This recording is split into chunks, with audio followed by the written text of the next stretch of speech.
శుభమస్తు. శ్రీరామ జయం. మహాగణపతయే నమః. గణపతిని పూజించడం అంటే మనల్ని మనం గమనించడం, ఆత్మజ్ఞానాన్ని పెంచుకోవడం. గణపతి పూజించడం ద్వారా మనం పొందేటటువంటిది కూర్చునే శక్తిని పెంచుకోవడం.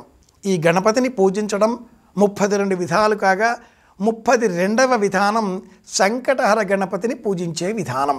ముద్గల పురాణంలో చెప్పబడిన ప్రకారంగా ప్రతి నెలలో పౌర్ణిమ వెళ్ళిన అనంతరం వచ్చేటటువంటి తదియతో కూడిన చవితి విశేషంగా మనం ఆ గణపతిని పూజించే ప్రయత్నం చేస్తాం.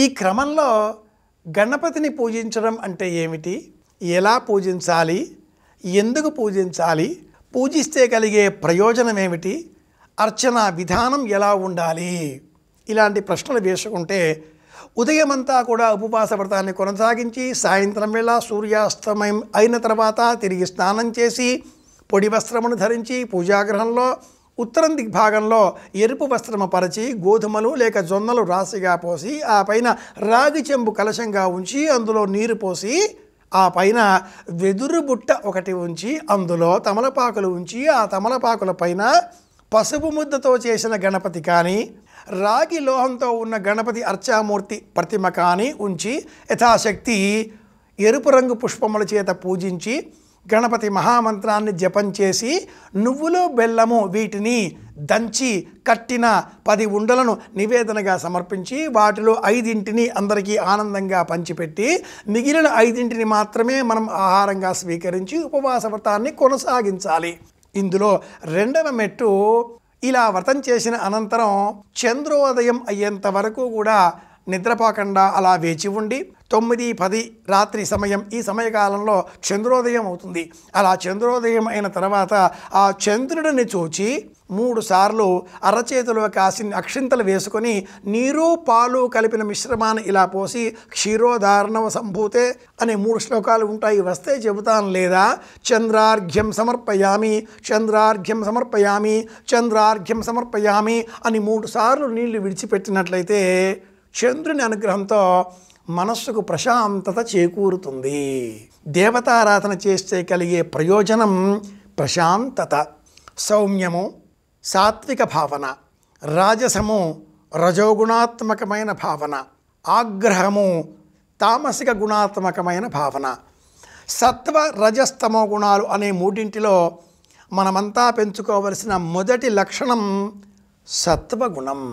నందీశ్వరుని అభినయ దర్పణం అనే మహాగ్రంథంలో మొట్టమొదటి శ్లోకం ఈ అంశాన్నే మనకు బోధిస్తుంది.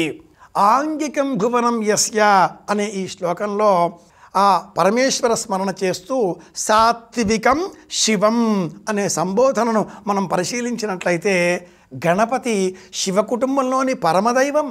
గణపతిని స్మరిస్తే సత్వగుణం మనలో పెరుగుతుంది. సత్వగుణం కలవారిలో అహం నశిస్తుంది. నేను చెబుతున్నాను, నాకు మాత్రమే తెలుసు, నేను చేస్తున్నాను, మీకందరికీ చెప్పేటటువంటి వారిని నేను అని ఎవరైనా సంకల్పం చేసి చెప్పినట్లయితే అది రజోగుణాత్మకమైనదిగా మారుతుంది. అలాంటి రజోగుణాత్మకమైన అహం తొలగితేనే అనుగ్రహం లభిస్తుంది. మనలో సత్వగుణం పెంచే నిమిత్తమే ఉపవాసాలు, నామస్మరణలు, వ్రతాలు, పూజలు, అలాగే రాత్రి అంతా నిద్ర మేలుకొని భగవంతుడిని భజన చేయండి చెప్పేటటువంటి నియమాలు. వీటిలో పరమోత్తమమైన నియమం సంకటహర చతుర్థి వ్రత నియమం. నియమం తెలుసుకున్నాం కనుక నియమానికి అనుకూలంగా మనలో సత్వగుణాన్ని పెంచే విధంగా ఓం గ్లౌం గంగణపతయే నమః ఈ మంత్రాన్ని జపం చేద్దాం. ప్రశాంతమైన మనస్సును పొందుదాం, అందరి క్షేమాన్ని కోరుదాం, కూర్చునే ప్రయత్నం చేద్దాం. ఎంత ఎక్కువగా కూర్చోగలిగితే అంత ఎక్కువగా మనలో మనస్సుకు ప్రశాంతత చేకూరుతుంది అన్నట్టు కూర్చోవడం అంటే భౌతికంగా మాత్రమే కాదు సుమా, మానసికంగా కూడా కూర్చునే ప్రయత్నం చేయాలి.